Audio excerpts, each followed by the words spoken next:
That one. Okay, there's our audio. Let's see what we're going to get on.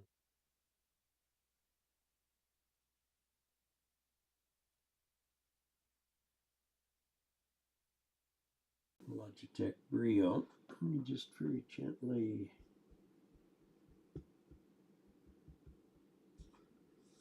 I don't think that's the right Logitech Brio. Let's try this one.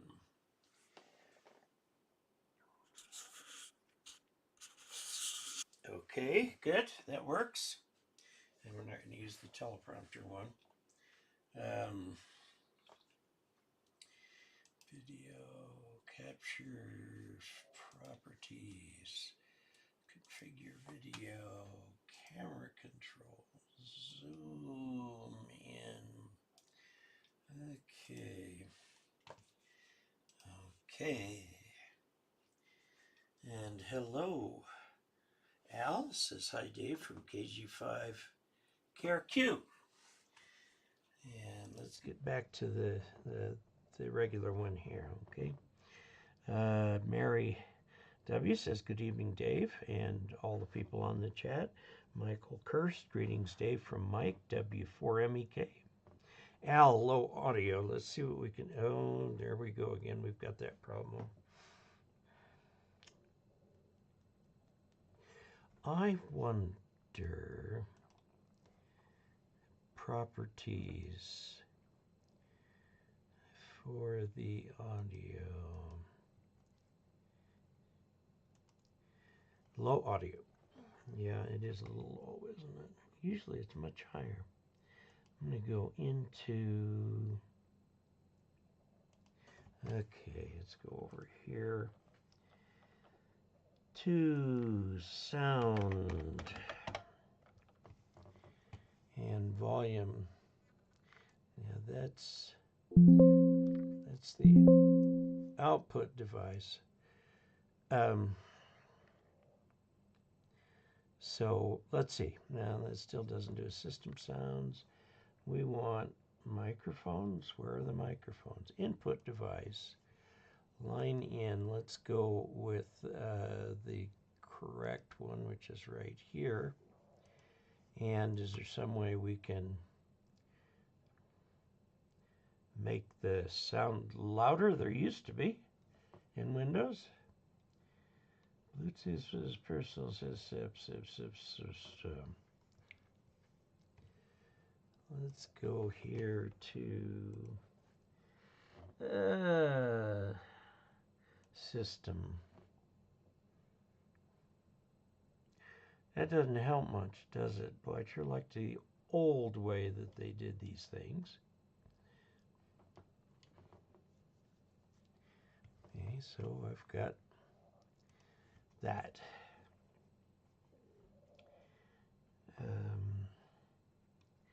Just monetization, it is on. Okay.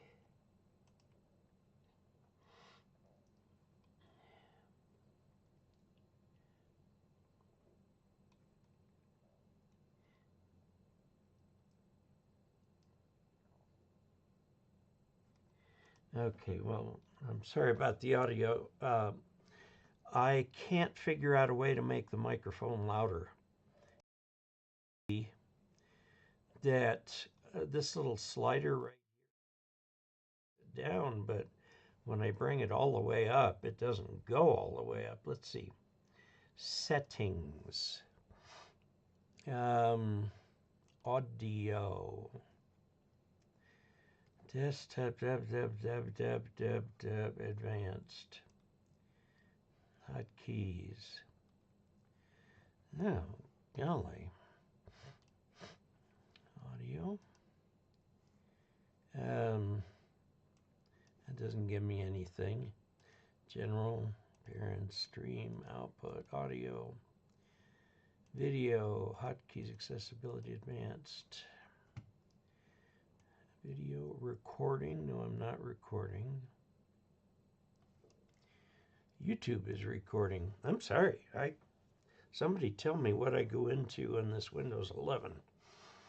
In my very humble opinion, Windows 7 was the pinnacle of the user interface for Windows. It's gone downhill ever since. Yeah, sorry about the audio. It's right at the limit of the green, but normally I'd like to have it higher, and I don't know what to do to make it higher. If we take the audio input capture is coming from the webcam up here. Properties, and there's really nothing I can do in properties. Just okay. And then when I do the overhead, I thought I zoomed in on that. I guess not. Okay, here we are. Let's go. First of all, everyone, welcome. I'm Dave Casler, amateur radio call sign KE0OG, here with another Thursday evening live stream. The purpose of this live stream is just to get together and chat, find out what everybody is doing, and we'll look at the comments. We usually don't get through all of them because we run out of time before we can do that. One thing I have noticed in the past is that when I turn off the stream here, it appears I'm looking at Studio over here. So this is a delayed version. And then right here I have the real-time thing in front of me. And this is what the screen.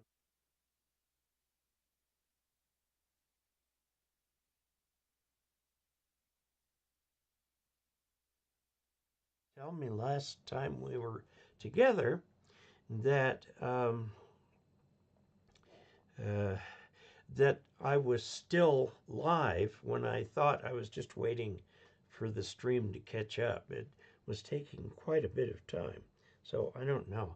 I have to give it some time for the screen to catch up. The thing seems to be running 2 or 3 minutes behind. Okay, so we have 39 concurrent viewers. Let's see. Let's go through them. I'm Dave Casler, amateur radio call sign KE0OG. The purpose of this is just to chat with each other. And if you have a question, I will try to answer it. If I can't, maybe somebody in the chat can answer that so that we get. I've been working on a kit that I picked up at Dayton. I'll show it to you in a minute or two here. It is the from QRP Labs.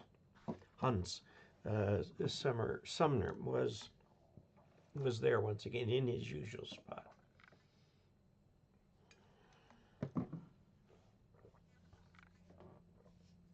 When I first went to Dayton several years ago, Hans was way out in a far tent.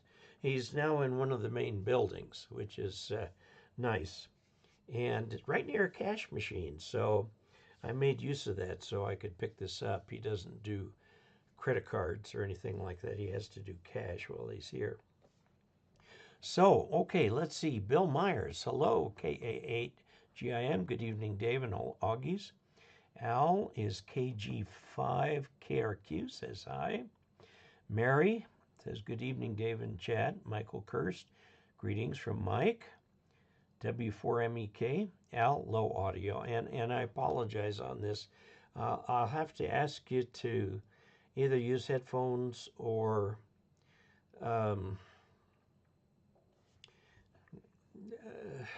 turn it up as loud as you can. We've got to solve this audio problem. It has something to do with Windows 11. Back in ancient times, Windows had a screen where you could set the levels for all of the audio. And I haven't been able to find that. Audio settings. See more search results. That's not helping. He just threw up a web page. That doesn't do me any good. And when I do sound mixer options, I get right back to where I was before. And there's no way to take a look more at the, let's see, gaming, privacy, stupid things. And this is the old settings, output, input, volume. Let's go up a little bit. Oh, there we go. Okay, so there is something in here. And now for the microphone, I think it's 2 Logitech. That's pretty high right there. Okay, so I'm going to go back to the webcam right here. We'll see what we can do. Okay, that's a better, this is system sound as opposed to sound. Makes a whole lot of sense, doesn't it? Okay, I found this old drive when I was searching for something else for field day. This is a nice looking little drive that's a Western Digital, my passport. And it doesn't on here anywhere say what size it is. This is a huge, 1/2 terabyte, 500 gigabytes. And boy, that's got some really old stuff on it. Field day, let's talk about field day. I'm curious to hear about your field day experiences. The Montrose Amateur Radio Club had its own field day in Montrose. They try to keep it close to the center of town rather than out in the middle of nowhere. And it's up on the hogback here. They call it Sunset Mesa. It's a little raised hogback kind of thing on the west side of downtown Montrose. There's more Montrose on the other side of it. But up on top, where the airport used to be many, many moons ago, it is where we have our field day every year. We had really good response this year, about 30 hams and about 30 others, family members and so on. We had government visitors come by, and it was just a lot of fun. I really enjoyed it. I supplied the RV that Loretta and I have as the main windbreak for the communal area, and then the club president put her trailer on the north side of that, and we had a bunch of stuff sort of on the south. We put up canopies, which were blown down last year.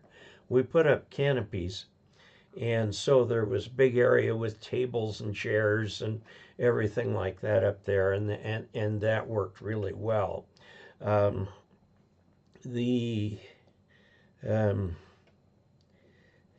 We had 2 stations. We had the old club trailer, had the 20-meter station, and a small travel trailer belonging to one of our members had the 40-meter station. 40 meters wasn't very good.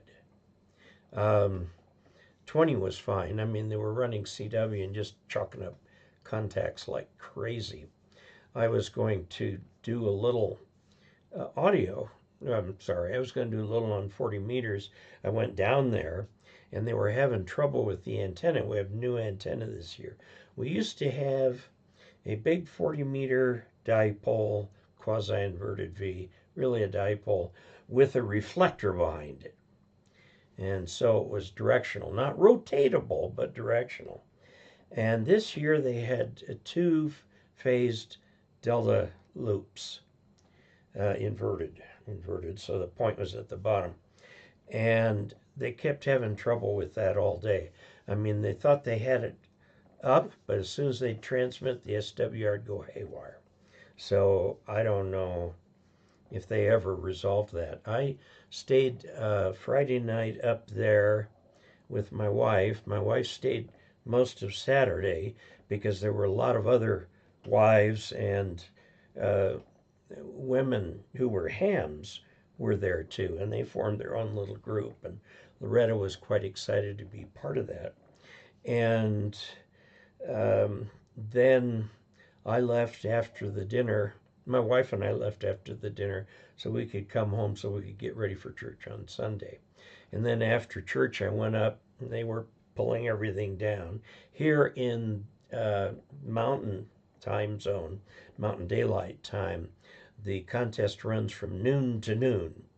So our church gets out at noon. So I went up there and they were tearing everything down. And I had to wait a while till they kind of cleared away from the RV. And then off I went. The RV is in a state of complete dust covered filthiness. Um, I'm going to have to go in there with the shop vac and just vacuum the living daylights out of that thing because it just got covered in dust. And so we'll see what we can do with that. There was a GOTA station. There were some people who got going on GOTA. GOTA stands for Get on the Air. It's for people who got their license, or for techs. It's for techs and for people who got their general or extra since the previous field day. And so there were quite a few people there.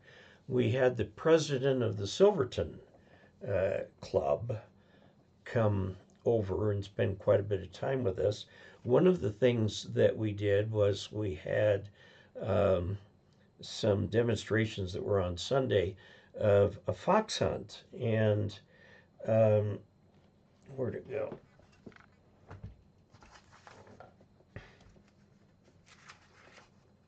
See if I can find it here. Yeah, this. This is the schematic of my so-called fantastic fox finder. Um, right here. This is on an old post of mine. You actually have to go to WordPress to see it.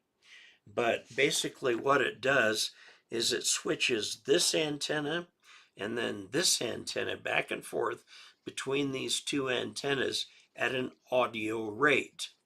So if the signal hits both antennas at the same time, uh, you don't hear anything other than the signal.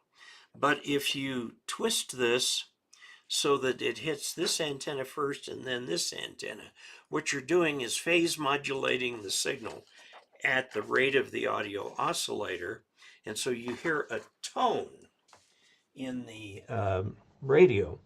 And then it's supposed to be a 700 hertz tone. It goes, if you are straight on it, you just hear the fox. But if you turn it slightly, you hear this bzzz, bzzz, and it's when it's stopped, you're looking at the fox either that way or that way. So instead of walking toward the fox, because you might be walking away from him, this thing's bidirectional. Um, you go over 90 degrees and then see which direction the fox is in. And it works like a charm. I built the thing several years ago. This thing is dated. No, it is not dated. I had to add a 10K resistor here. I got my oscilloscope years ago, and this was one of the first things I checked on it because it didn't seem to be accurate. And it turned out it wasn't giving equal time to the two antennas. So I fixed it so that it did. Anyway, several people were very interested in the Fox Finder.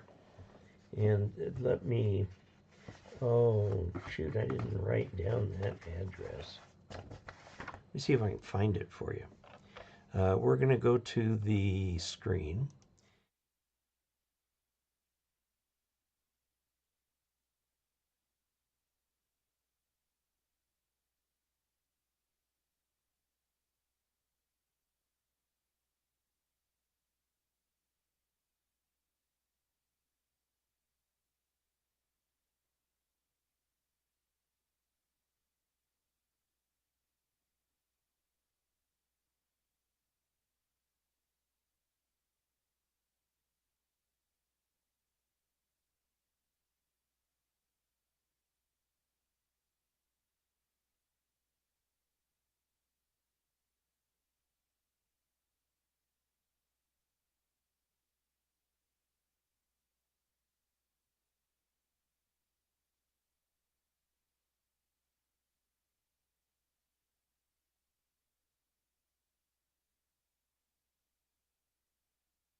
Normal view.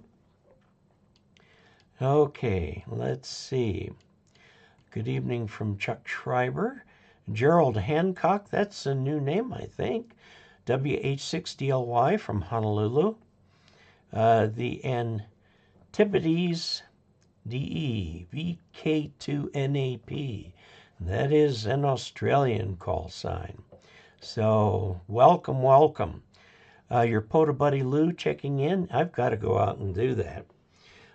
There was something in QST about POTA having to be portable, not in a vehicle.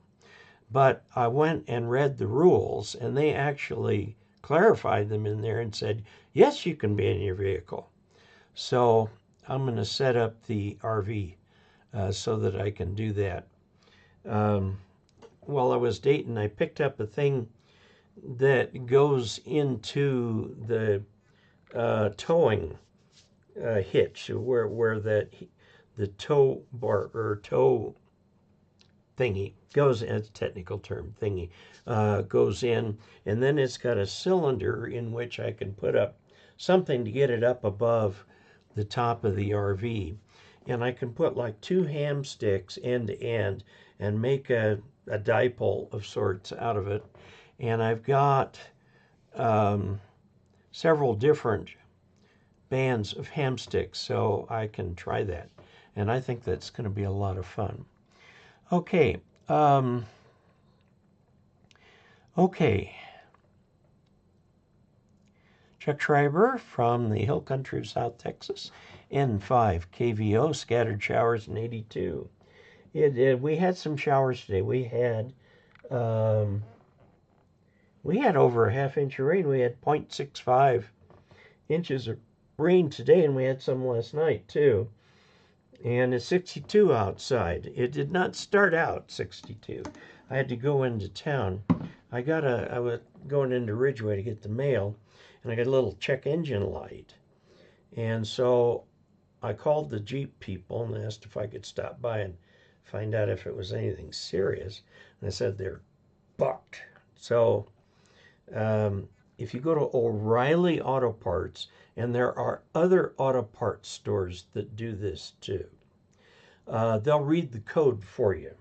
And they gave me a printout, which is out in the other room, telling me what the codes were. It had something to do with the clutch for the 4-wheel drive system. So it was nothing to do with the engine, and I was in 2-wheel drive anyway. So I think everything works out okay. I will have them take a look at it, but I'm not in the mood to spend a lot of money on anything right now. We just paid off our house, and now I got to pay off the home equity line of credit, which is technically a second mortgage. It's way less than the first mortgage ever was. But the way we paid off the house was very simple. We've lived here a long time. And 8 years into our 30-year loan, we refinanced at a much lower interest rate to a 20-year loan. And so that took 2 years off our loan period. And I finally went up and paid the thing off. I haven't gotten my official copy of the mortgage back yet, so it's not quite officially complete. But I'm not paying a house payment anymore. Gosh, that's terrible, isn't it? My wife and I don't itemize even with the Mount Sneffels Press, which is the YouTube channel. The thing that we do is the standard deduction has grown so much it covers this completely anyway. So, okay. So Michael Kirst asks, how would you completely disconnect your antennas from your input panel if a serious thunderstorm were raging outside? Well, first of all, I'm not going to go outside. Okay, my interest is not in the lightning arresters or the antennas. Whatever's going to happen to them is going to happen to them. I did suffer a direct strike once about 30 years ago, maybe more. and it vaporized the dipole. Vaporized, just poof, gone. No evidence of any wire up there whatsoever. I just had the insulators from each end, and that's all I had. Now, what you should do instead is disconnect the antenna, and I assume you've got your lightning arresters, but disconnect the radio antenna. And if you really want to protect it well, also disconnect the power, disconnect the ground, put it on the other side of the room. Okay, that way it's safe. It's safe over there. And that's what I had done with my, at the time, Yaesu FT747, was I had it completely disconnected. So I did have some losses. It blew out the garage door opener, of all things. Blew out my Hayes Smart modem, which I paid $300 for. Yes, I'm dating myself. And it blew out the control IC in my old analog Astron power supply. And that was $1 to replace, so no big deal there. And on my little MFJ, this right here, this was my tuner. At the time, it was the only tuner I had. There's 2 capacitors in here and an inductor. And one of the capacitors arced across. And I broke the broke the weld very easily just with the front panel knob. But if I put it in exactly the right position, it would short. So I went after it with a nail file or something and got that fixed. So that was all fixed by myself. But yeah, when there's a direct strike, all bets are off. Now, I do have outside a single point ground panel, and it's enclosed in a metal box. And it's very seriously grounded, number 2 wire, very seriously grounded to a ground rod. And actually, there's my old ground rod right next to it. They're bonded, so it's seriously grounded. Now, what I have in it are my lightning arresters. And their job is to, well, 1, ground the coax shield. So it acts like coax and doesn't try to pretend it's a balanced transmission line. 2, it greatly reduces noise. That's one thing I have discovered. If you ground everything before it comes in the house, it can really take down the noise. And of course, 3rd is for safety, the grounding. So that is a perfectly suitable way of doing things. All of my antennas go through that box. And so in the box, the coax comes in from the bottom, hits the lightning arresters, there are 10 of them in there, and then coax from there goes straight into the house. And so everything that's lightning oriented is out there. Now, I do have a grounding rod here. It's a piece of copper pipe about that big. DX Engineering sells something very similar to that. That's actually a piece of copper. Copper's kind of expensive, so you have to pay for that. But I have everything here all grounded to that short copper pipe. And then that copper pipe is grounded to the single point ground panel outside where the lightning arresters are by a number 2 wire. So it's really heavy, and it's stranded wire too, so that it can actually handle more current in the event. Because, you know, the very high frequencies, very high frequency, even medium frequency, tends to travel on the skin of a conductor. So the fact that that's stranded gives it more skin area, so a higher current carrying capability. So I've got everything grounded to that, and then that to that. And when there's lightning in the area, I've got 2 major antenna switches in here. One for the software-defined radio, and one for my regular rig. And those have a center position where everything is grounded. And of course, the switches are grounded. And then there's actually a lightning arrestor inside the switch itself. They're made by Alpha Delta, which also is one of the major suppliers of lightning arresters. There are three that supply the amateur market. There's Alpha Delta, there's Morgan, and there's Polyphaser. And the Morgan and Alpha Delta are not UL listed. And I'm trying to find something that's UL listed. I haven't had a chance to really look into Polyphaser yet, but I would like to have everything listed in case there's any damage to the house or something. But, you know, the lightning arresters keep it all outside where it belongs. Do not do anything to invite lightning into the house. I might point out that where your coaxes go into the house, there should be a drip loop. So when it rains, the water drips off the bottom of it rather than following the coax right straight into the house. Another way you can do that if you don't have enough, tie a piece of string really tightly around the thing and let the string dangle down. And the water will hit the string and tend to follow the string down. It's not as good as a rain loop, but it is much better than nothing. Okay, so that was a very complicated question. If there were a serious thunderstorm, I'm not going to disconnect the antennas. I'm going to rely on the lightning arresters, but I will disconnect my rig. Although right now I'm double set up for lightning arresters.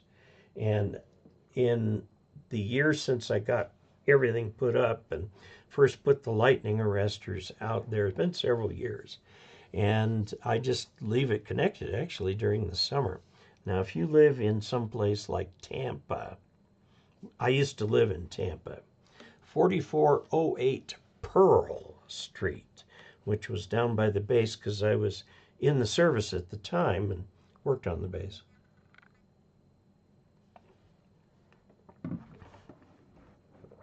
And yes, I had my ham license then. Okay, let's see. Good morning from Manila in the Philippines, from Larry Fields, John Ward. Hello, Dave. This is John W3OJ. You're an artist. The sound is okay. Good. Sounds good to me. I finally found the right screen. I mean, good grief.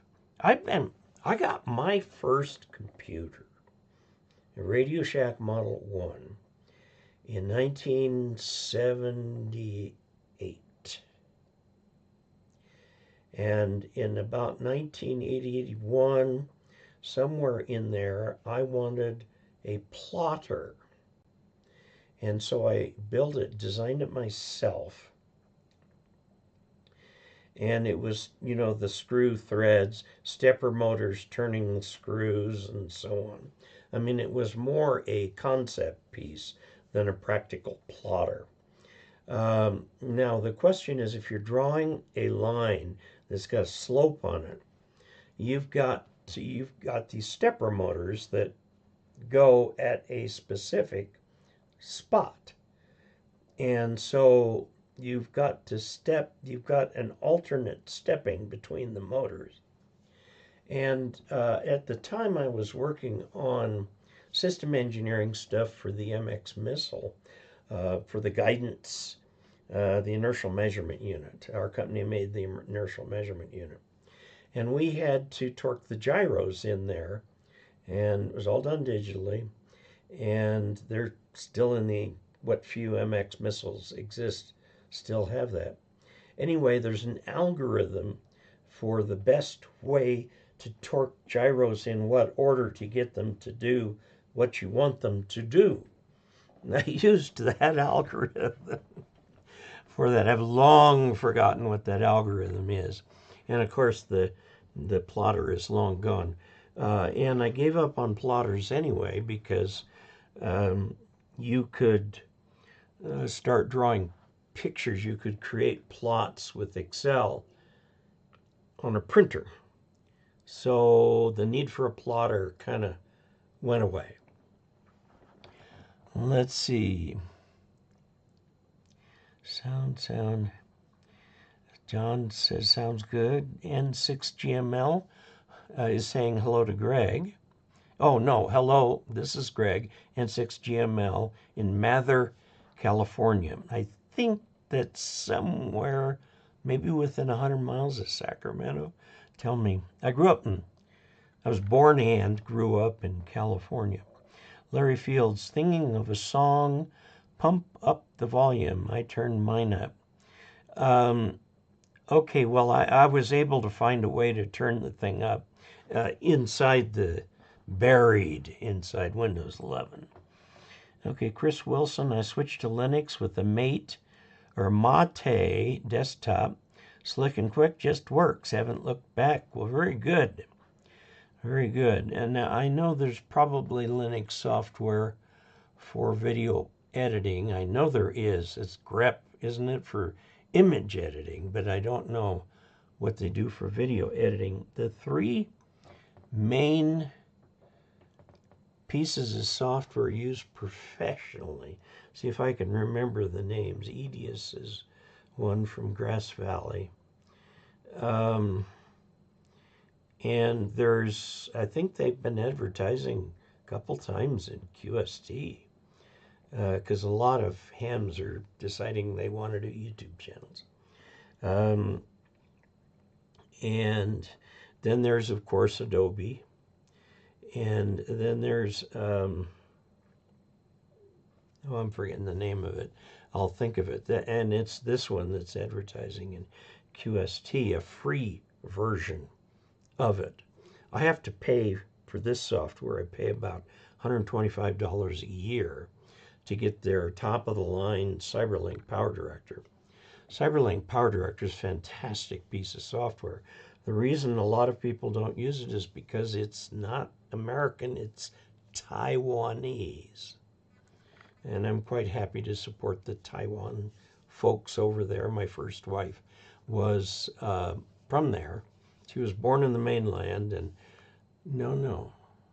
yes, she was born in the mainland, and then went over to Taiwan with her father, who was a bigwig in the Air Force, the old Chiang Kai-shek Kuomintang Air Force, and he retired as base commander, one of the bases there. Really neat guy, good stories. Okay, sound okay, Mather. Chris Wilson, Mate. Trish B. Singer, hello. My sister, Trish, how are you? Hi, big brother, have a happy 4th of July. I will do that, and you too. And tell all your kids that too. Calvin Long, if you made a double dipole antenna such that it would look like a plus sign if viewed from above, what would its radiation pattern look like? You have an interesting choice. If it's horizontal and you put it up the way you said you're going to put it up, you're going to have to play with the lengths to get it to actually resonate. Or you can attach the center of one to the center of the other by, I think it's quarter wavelength, taking into account velocity factor, a quarter wavelength of coax. And then you have circular polarization, straight up, and elliptical polarization to the sides, which is very interesting. A horizontal or vertical antenna can receive circularly polarized signals, but your signal from your dipole remains horizontally polarized until it hits the ionosphere. When it hits the ionosphere, and I know this sounds hokey because you were taught different. You were taught that the ionosphere refracts the signal back to Earth. That is true as far as it goes. But in the process of doing that, it splits the wave into two waves. One right hand circularly polarized, the other left hand circularly polarized.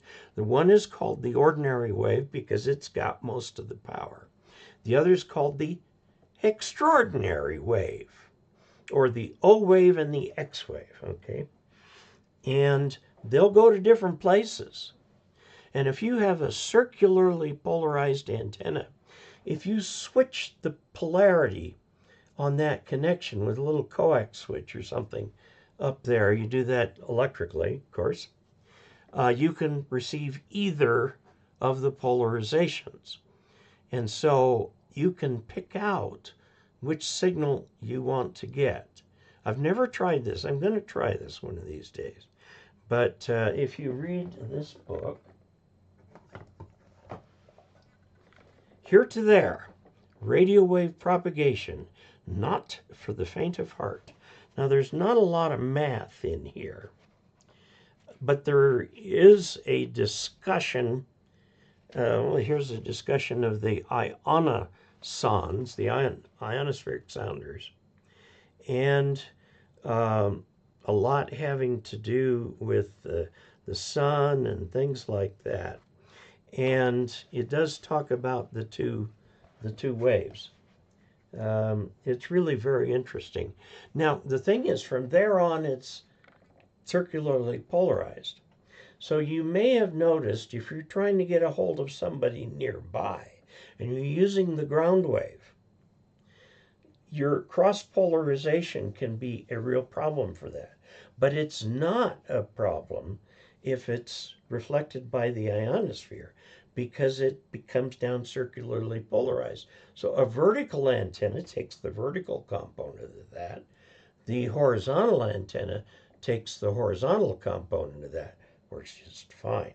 Now, there is something called polarization diversity, because the signal tends to fade in the horizontal plane quasi-independently of fading in the vertical plane.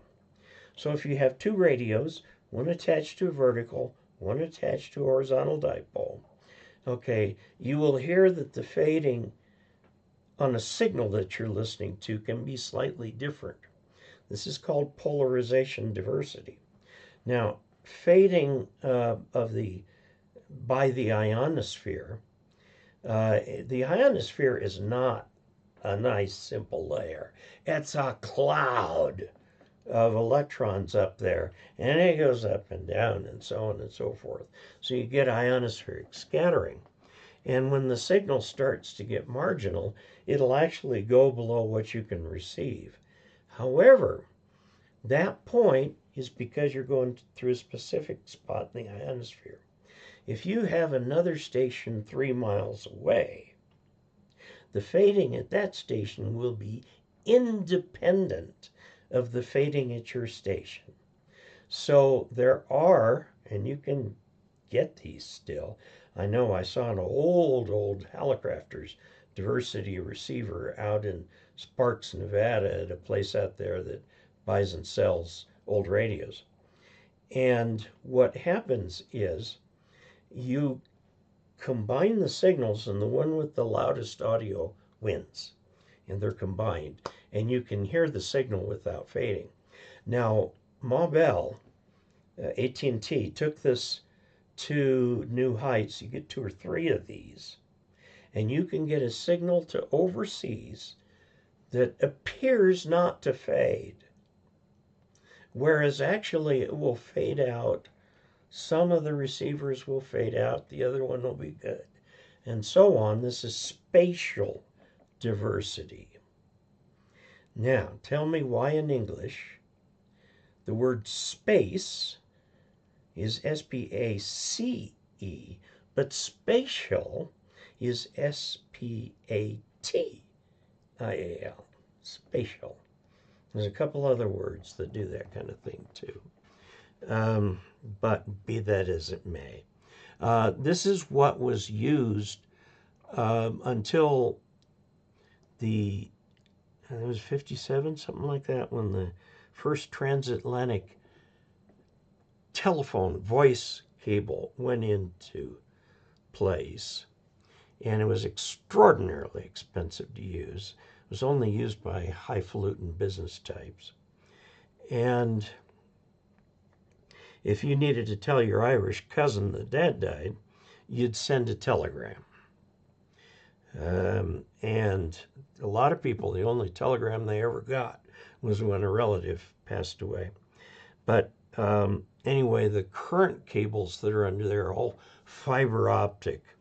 And if you're using Google Voice here on this end and the other person is using Google Voice on the other end, you can talk to each other for free. If you have to take recourse to the public switch telephone network, it will cost you, but not very much.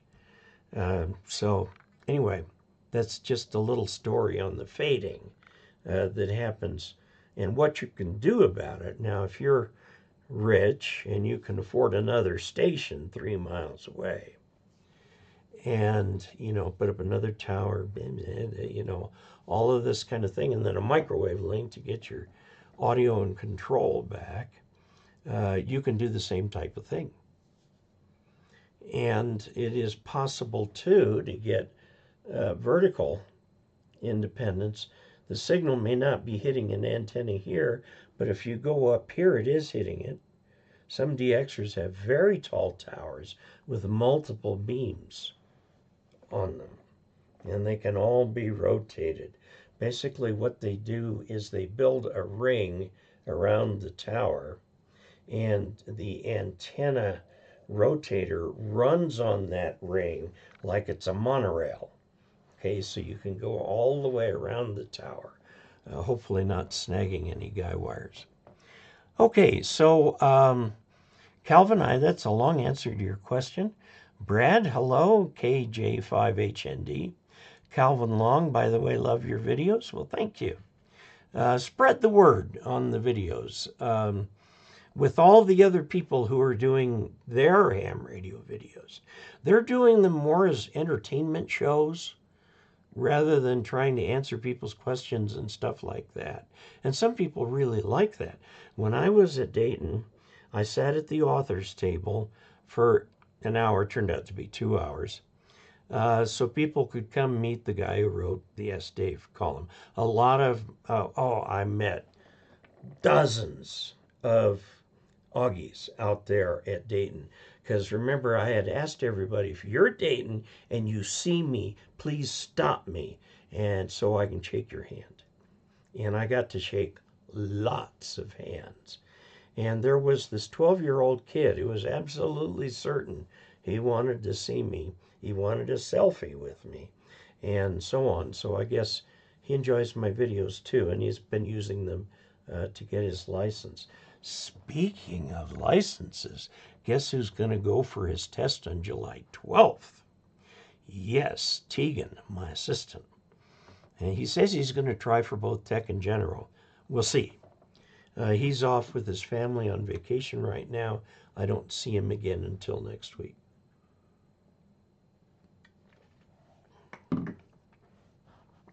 He's a good guy. And finally, I will have converted one of my assistants into a radio ham. Okay, Kevin, bless you, Dave. You provide many of us with a respite and a sense of community. Well, thank you very much. I appreciate that. I feel, after having met so many of you at various hamfests, I feel like, I'm not just talking a little piece of glass right here, but I'm talking to people, real people who are on the other end, delayed by probably close to a minute. Okay, Manticore audio is just fine, okay. The N4 CQD. CQD was the old Marconi system version of SOS. SOS had just come out at the time.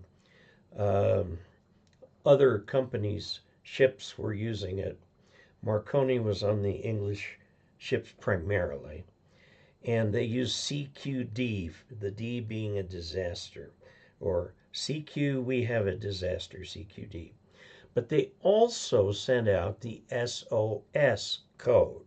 So contrary to a rumor that's running around, they used both CQD and SOS from there. The Californian, which was only 5 miles away, its operator had gone to bed at midnight, and they didn't have another operator, and he was not required to be on past midnight.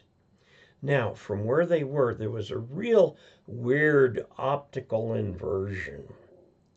They had extremely cold air with warmer air above it, and so they had an inversion of some kind up there. And it's described in one of the books I've read about it, how it works. And the weather reports seem to indicate that may have been what happened. The Titanic sent up flares. And the people on the Californian on the bridge, the captain said, they're celebrating something. He couldn't really hear anything from over there. Well, they were shooting distress flares. Good grief.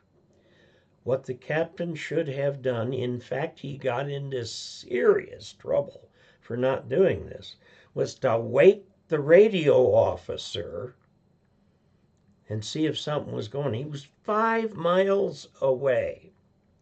He could have been there in an hour before the Titanic actually sank. Many, many hundreds of people more would have been saved, but he did nothing. He was stopped in the water because of the ice, but he still could have worked his way over, even at 5 miles an hour.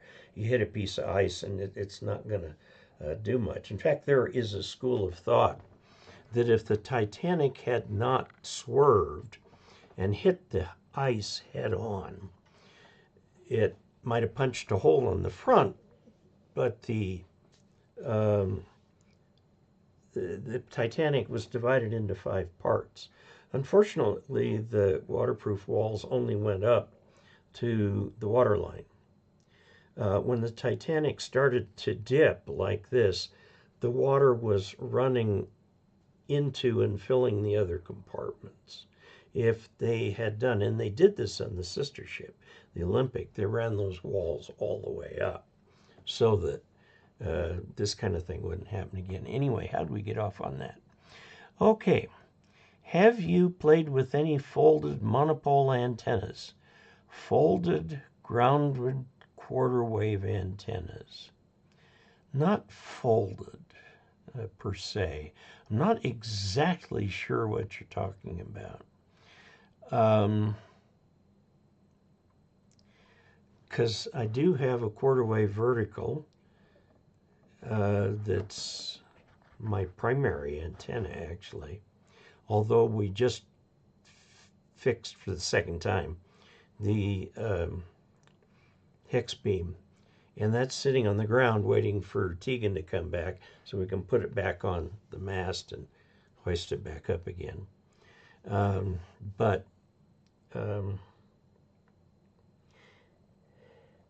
Now I do have an antenna that I was using to pick up ADS-B from airplanes that I made. It's a coaxial dipole. The antenna is only that long.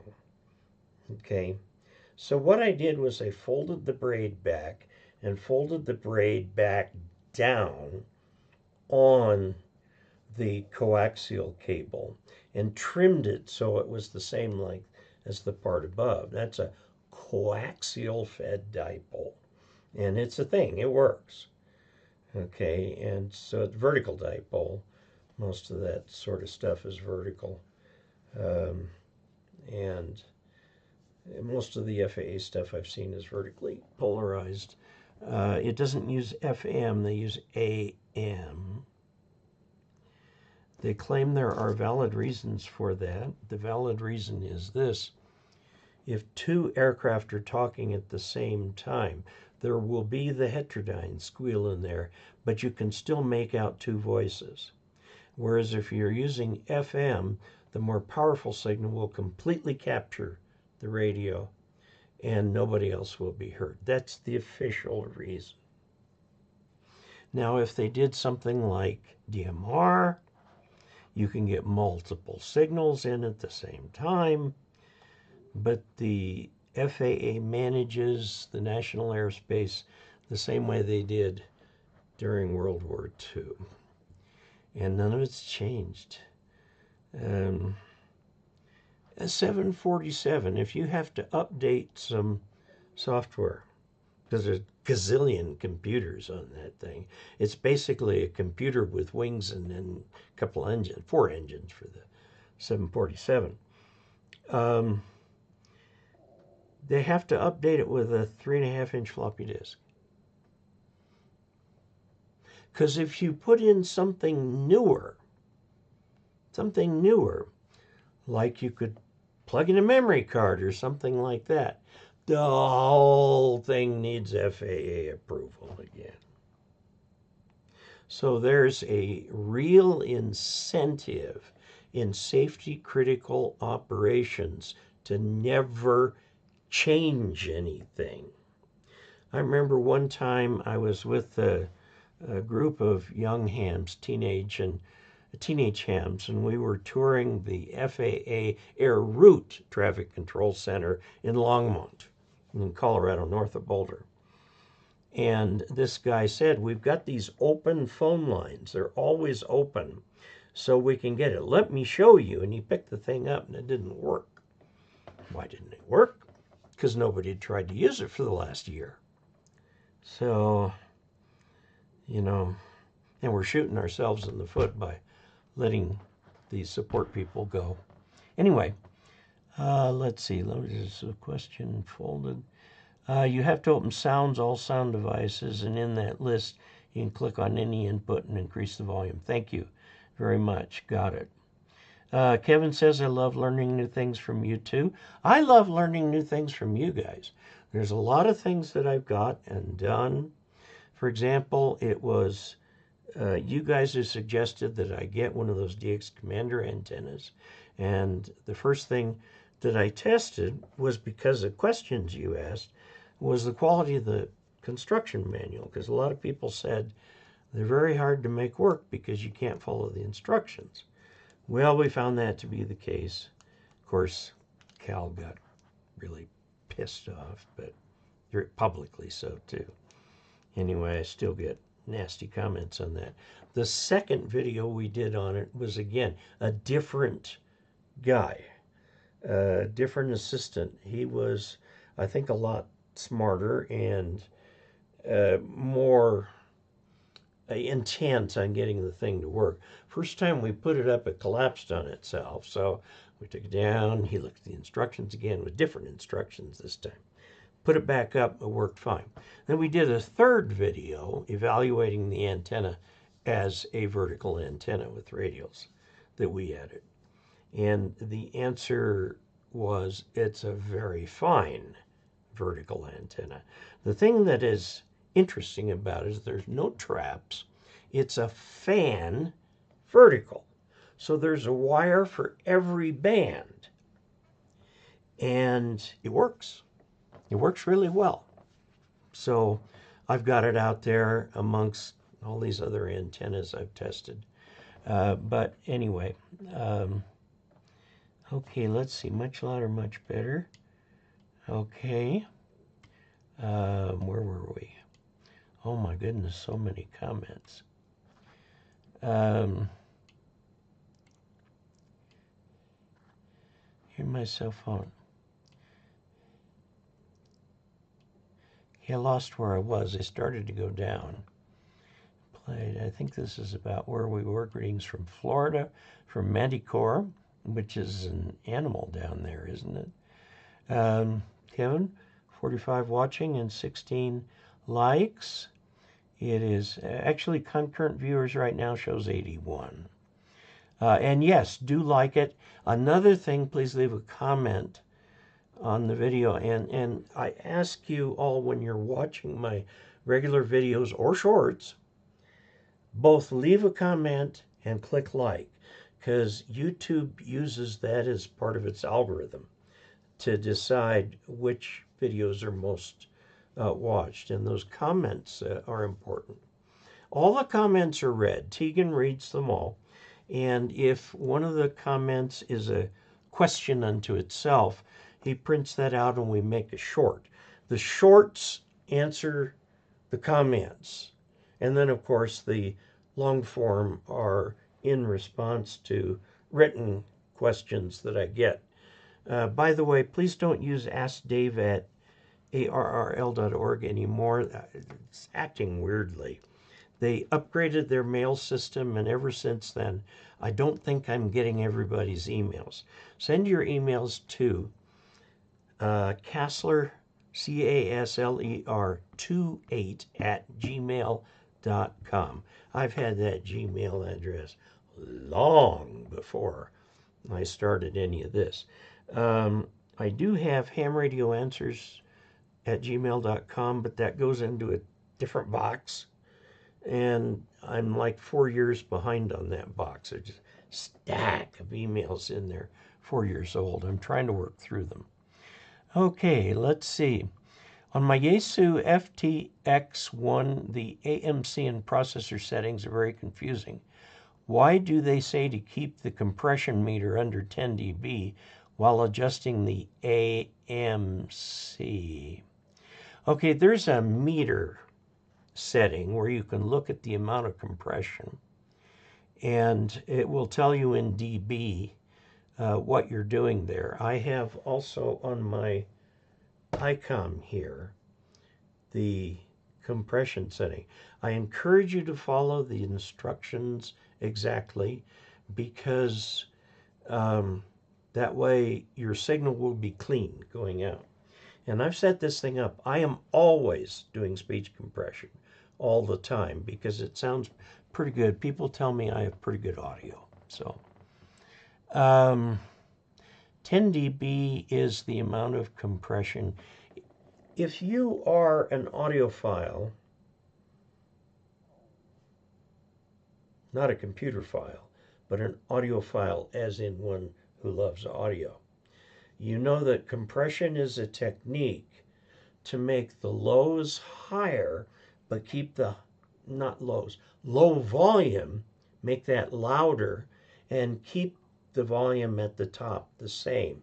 That is compressing the audio range. Okay, and AM stations do it all the time. And the reason they do it is because it sounds louder to the listener. Now, my wife and I were watching an old British murder mystery called, well, I don't think it was British, I think it was American, called Murder, She Wrote. And it was an old TV series made for old NTSC televisions. It was color. But in old television, the low resolution television, all of the shots are close-ups because you can't see details on a regular on one of the old TVs. Okay, and they highly compress the audio so that everybody spoke at the same level. There were no whispers, there was no modulation of voice or anything. And after we watched a few of these, I says, I can't stand this. Let's go to something more modern, because with HD TV, now they make television series the same way they make movies. And you can have, you know, the culprit lurking in the background. Murderers always wear hoodies, right? You know, so you can see the hoodie guy going across the field and all this kind of stuff. Plus, they can do a lot of modulation of the sound level. They're probably still doing some compression. Now, when I did my one and only audio book that I attempted, it was 6 weeks worth of work, and the total remuneration is probably added up to about $200. So I've not done any more. But one thing I discovered is that I tend to start a sentence loud and then gradually sort of decrease the volume as I go to the end, and then start the next one high. and that doesn't go. So I used compression to keep my audio at the same level throughout, and it worked because you can do compression in Audacity. And all of the YouTube videos that I do are also compressed. The audio is compressed. Also, we speed them up by 10% because as I get older, I get slower. So try to keep it okay. Okay, let's see. Didn't work field day and listened, but no luck on HF, but heard ISS and heard activity. That's from the Philippines. Harry Rundle, hi Dave from AC3EK, Middle River, Maryland. Ralph, K4TA in Fork Union, Virginia.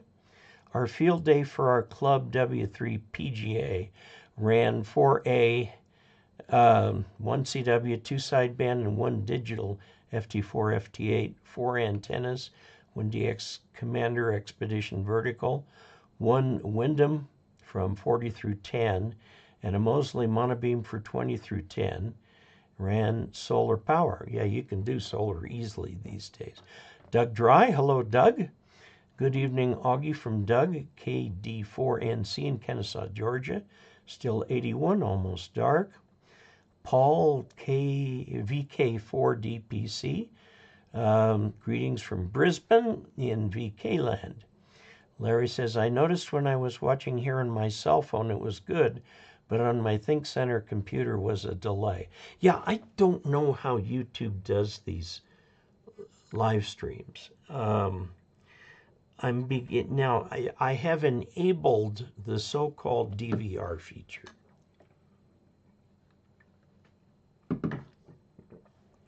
Which means to a point. If you need to pause it, you can pause it, go do what you have to do, come back and restart in the place you left. Okay, so you're running behind for the rest of it. If it's more than like half hour, it may drop you. I don't know. Lost your audio, no audio from overhead mic. Here's the overhead, and there should be audio from that. The audio is coming from right there. Oh, and I wanted to show you this project I'm working on. Let's get the normal view. Here, this is something I got at Dayton. This is the QMX Plus radio. It's a QRP 6-band radio, 160 through 10. Okay, 6-band radio. And this is from Hans Summers. He lives in Turkey. He's got a Turkish wife. And so he ships these things from Turkey, and they can be very inexpensive. This is less than $200 for the kit. And I'm slowly putting it together. Notice all of the parts that are surface mounted. There's some on the other side too. Those are all pre-installed at the factory in China. And then what you have to do is put in the discrete components and the coils. And I just wound this coil this afternoon. Talk about frustrating, but I got it. It worked. Well, it passed the test that it said to run on it in there. Okay. Can't hear you when you're sharing the browser window screen.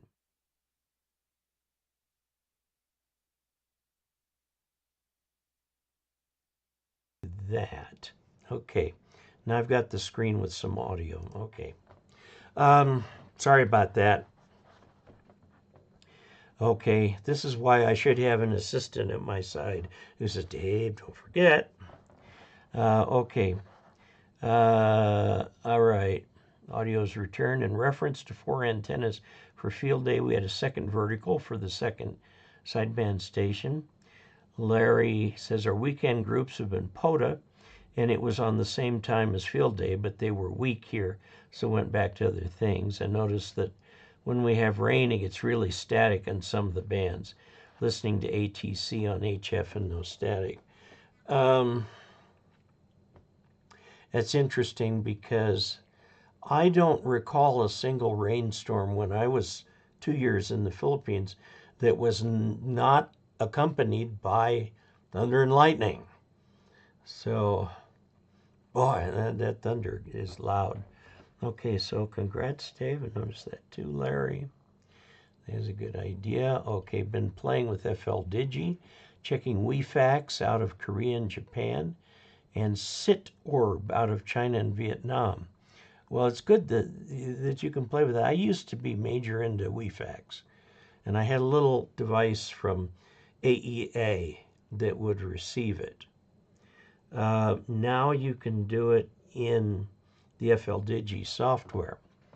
I haven't done it in a while. Okay, let's see, Nick P. All of my polyphaser ones don't have any UL listing stickers on them. Okay, thank you for letting me know that. When I get lightning here, I put the coax outside. My dog is scared of the thunder and usually my alarm when it comes. I sometimes turn my switch box. Mark Churchill, looking good, Dave. Manticore, I've plateaued on weight. I got down to 207 and now it's stuck at 210. I don't know why, but we'll see. I've had plateaus before, and you know, something will give. I remember in a previous weight loss exercise about 25 years ago, when I plateaued, the fat seemed to rearrange itself, and then it started going down again. So I don't know where it's rearranging itself, because you see this t-shirt is 2XL, and look how far it comes down on my shoulder now. And this is pretty baggy up here, but down around the tummy is still there. Okay, DaVinci is commercial. Thank you. That's the third one. DaVinci is DaVinci Resolve is a major editor that's used for Hollywood films.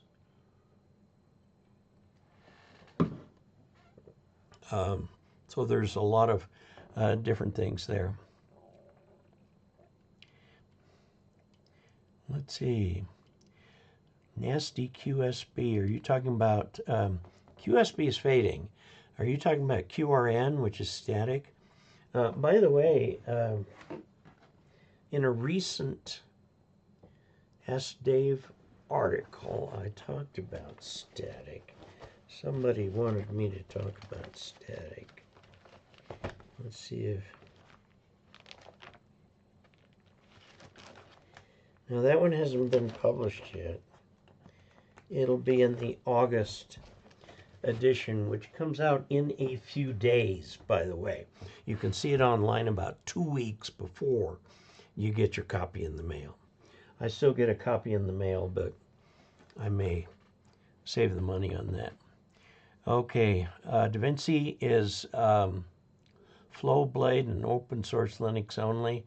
That's interesting. DaVinci is definitely commercial. I'm guessing most hams don't use Apple iOS. Yes, you'll find PC. A lot of the software is written for PCs. And a few Apples, but a lot of Linux. The people, drives me absolutely nuts, I gotta tell you. They say it's clear to the most casual observer that this is the code you need. So load that into your Raspberry Pi. And I'm going, how do I do that? I have no idea. So, I had a station clock and I needed to re-flash the firmware in it. I ended up throwing the thing away and just buying another one. Because I looked at lots of web pages and stuff like that, and they all assumed that you already knew how to use Linux and how to work with the hardware, like a Raspberry Pi or an Arduino or a PIC or all of those things like that. I don't know. And I suspect at my age I'm not going to learn. Okay, plan to visit NTC to take an exam for Class B tomorrow. Well, Larry, good luck. Good luck. Dr. B's Idaho. Chris Wilson, most hams are too tight to spend the dollars on a new Apple. Well, last Prime Day, I treated myself to a new iPad and love it. Building a little collection of used iPads. Same with iPhones. There was a feature, the Mormon Church runs the familysearch.org, because major into genealogy, and we've made a lot of connections with like 23andMe and Ancestry and all that sort of stuff like that. And there was an app on the iPhone.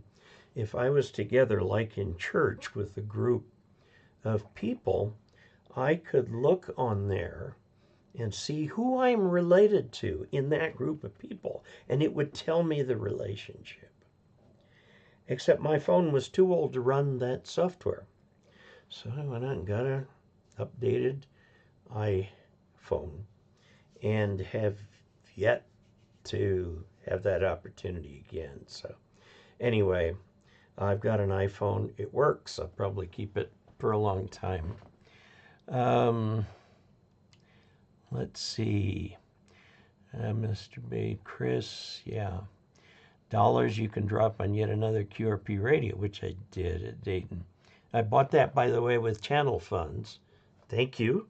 And of course, this will be the subject of a video, and we'll do the testing. I've tested a number of QRP labs. It's QRP-labs.com. And they've got all kinds of things. And when they first started out doing things, there was this idea that you knew how to interface these things. Well, he's backed off from that now.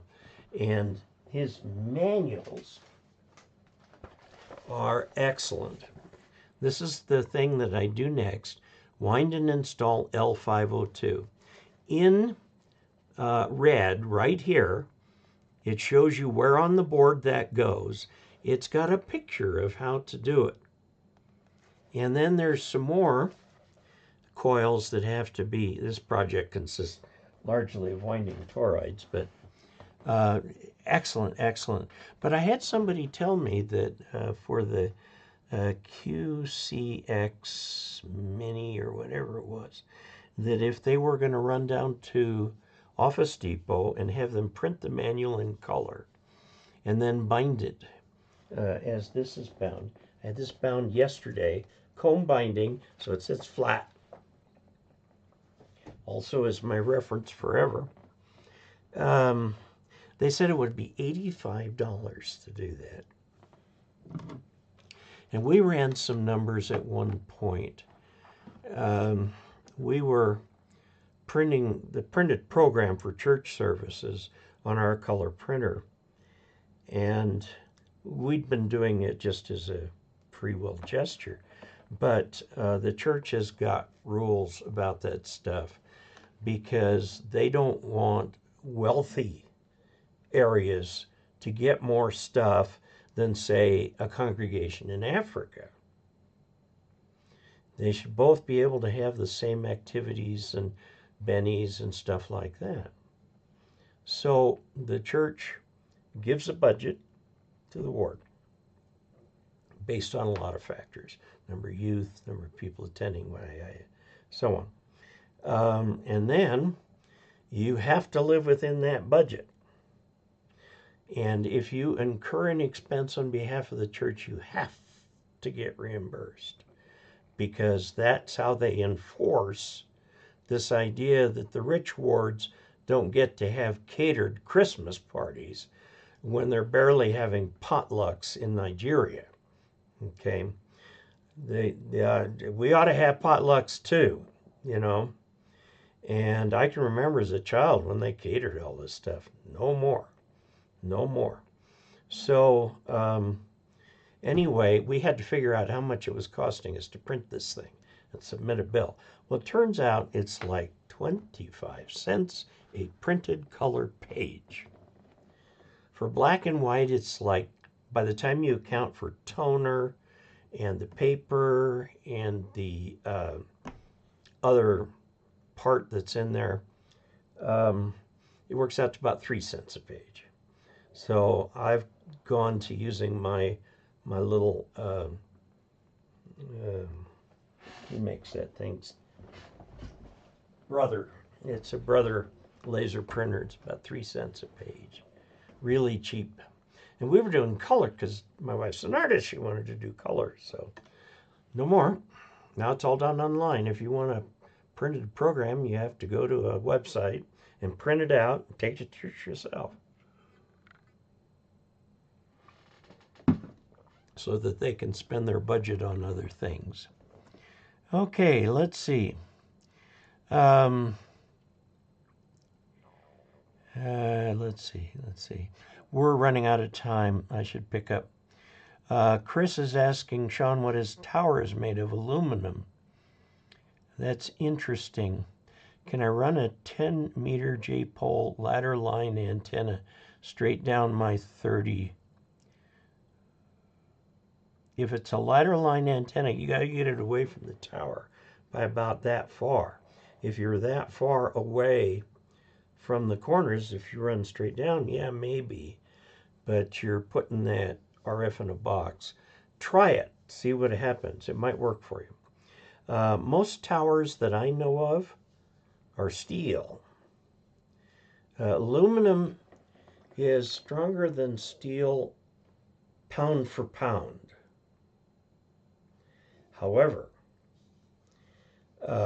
you need a lot more aluminum than you do steel, because steel weighs a lot more. That's why you don't see steel aircraft. You see aluminum aircraft. Now, my little aircraft that I had actually had a steel tubing frame for the strength. And then everything else was fabric, except for the engine, which of course was aluminum. So, Dave sent you our club bulletin to your Casler 28. Numerous photos of our activity. I'll look forward to seeing that. And I wonder if you would let me share some of those photos in a video I'm going to do about my field day experience. Please let me know. Sean Collins, affect your antenna, how good that works. Try it and see. Let's see. Years ago in Singapore, I bought a coax connector that has a connector on one side. It's a screw, and I ran a braided wire from it to the ground connector. Would that be a good ground? Maybe inside your shack. I'd recommend lightning arresters outside. Oh, we got pumped. So far, nobody has put anything into the chat revenue. Let's see, we're about out of time. I heard or read some bodies buried in Massachusetts, but some did go down the ship. Wonder what that was about. Okay. Hello from St. Cloud. Right. Let's see. I'm going to go down toward the end because I don't normally get the end ones. In San Diego, Kinko's was charging 50 cents a page from the printer. On the base they charge. Well, Harry, thank you very much for putting this in. He says, thanks for all you do. You can share those photos. Thank you, and I will. I will definitely do that. Okay, I remember Kinko's. We don't have one here. We have Office Depot. My old hard drive died. My son installed a 150 in its place. Transferred some of the old info into the old drive, like log and pics. Boy, I just bought a 17 terabyte hard drive because we're almost out of space on the 6 terabyte drive we use to do the editing for YouTube, for the YouTube everything. And we're gonna hit max on that real quick. So I've got the 17, but I need to come up with a backup for that because I've got an 8 terabyte that does the backup at the 6 terabyte. So on and so on and so forth. So I'm going to have to go fork over. The 17 terabyte drive was like $140 at Office Depot. I might see if I can get another one just so I can do a mirror the drive kind of thing. Win 10 not certain, I'll change to Win 11. Okay, pay special attention in getting enamel off the wire when soldering. Yeah, what he recommends doing, and I did it with this big binocular, whatever it is, transformer there. That's the output transformer. And I had to keep applying solder. And then he has a test sequence where you go to entirely different points on the board and test and see if you've got ground connectivity. And if you do, the solder successfully burned off the varnish. Okay, so that's probably what I'll be doing with all of them, but it takes a while. And I've been having trouble with this soldering station. It starts out great, and then it doesn't really want to make soldering joints after that. So I've got another solder station in a box in the other room. I may put this back in its box. This one has a power supply built in, which I've never used because I've got a bench power supply here. And the other thing this thing has is a hot air blower for surface mount components, which I don't really use.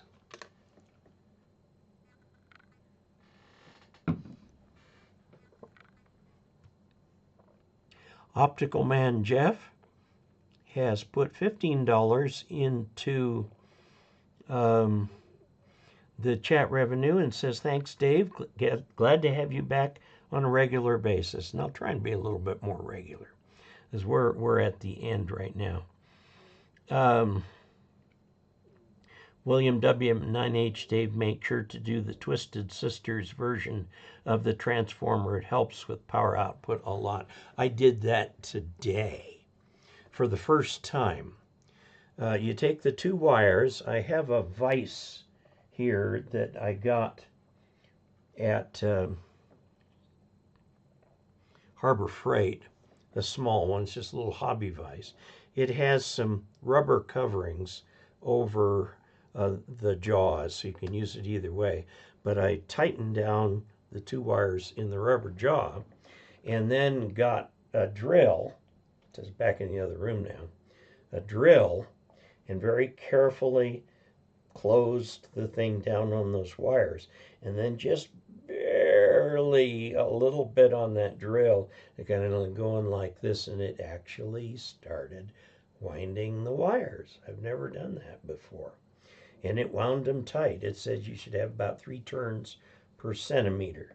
And I have 3 or 4, something like that. So that's what I did, that Twisted Sisters version. And when I do the video on it, I'll talk about what that is. So thank you all for joining this evening. I'm sorry I didn't get to everybody's comment. And we had a total of 651 people stop by, and we have about 84 concurrent viewers. The average view duration is 9 minutes. And so, this is an hour-and-a-half format. If you guys have suggestions for what you'd like to see done, write to me at that address. So I'm going to... there's a guy in our club who actually did the videoing of the thing today, and he started a YouTube channel. He has 4 whole videos up. I'm going to interview him. Also, another thing I'd like to do is interview you over a Google connection or something like that. So we've both got audio, and I'll edit that down to an interview, and we can talk about your station, what got you into ham radio, how you think we could get it to youth, bemoaning the rising price to ham equipment thanks to tariffs, whatever it may be. Anyway, so there you go. I used a drill, yeah. The huck to bite on the wires. Yeah, mine actually closed all the way on the wires. It's a little drill. Home Depot sells not Home Depot. Harbor Freight sells 3 grades of power tools, and this is the lowest grade. And I've got one of the highest grade that I keep in the RV. Okay, so thank you all very much. Let's plan on next week. And if anybody wants this, let me put that URL up. Okay, we're on the screen, and I show here that I do have audio. Okay, so let's go to Google, Fantastic Fox Finder. And it's this one at WordPress. In one of the many times that my website got attacked, I lost a lot of this, but it's still on the WordPress, and the title has changed. It's Ask Dave now and stuff like that. And in this business, the greatest WordPress.com site in all the land is something they put up there. I didn't. But anyway, this is the Fantastic Fox Finder. Okay, and it's a time difference of arrival type of thing that uses a trick to phase modulate the incoming signal, regardless of what frequency it's on, with a 700 hertz tone. And if these two antennas are equidistant from the Fox, you won't hear the tone. It'll cancel. But if you swing them in any other direction, you'll hear a tone. So you just swing it back and forth and get what you want. And this is all what it looks like. And it's got all kinds of stuff in there on how to do it. And I've got the Radio Shack and Jamico part numbers. Now, these coils here are, no, over here, are magnet wire on the outside of an old-fashioned half-watt resistor, high-value resistor like 100K. So anyway, it's dcasler.wordpress.com/2011/05/09. You can see it's 14 years ago. And Foxfinder-schematic. Okay, that's the name of this post that's there, and it's got the complete details in there, how to use it, okay? And I ran into a problem with this where it was off. It wasn't pointing correctly. And I found out that the little oscillator down here is supposed to create a square wave. It was actually creating a pulse string where the pulse was only 1/3 of the frame. It should have been half. And I put a resistor, I experimented with resistors until I got the thing to work, and it still works right. So look at that on your oscope. You can tell if it's not working if it doesn't point directly at the Fox. So anyway, there you go. Okay, so I'll take that down, and I will say 73 to all of you, and I really appreciate you becoming part of the live stream. Now, I'm going to leave this live for a few minutes until YouTube clears all its buffers. And so you'll see an empty room for a while, and then I'll shut it down, and hopefully everybody will get all of it. So, 73 to all of you, and we'll see you next time. Enjoy that ham radio. Find a youth and bring them in.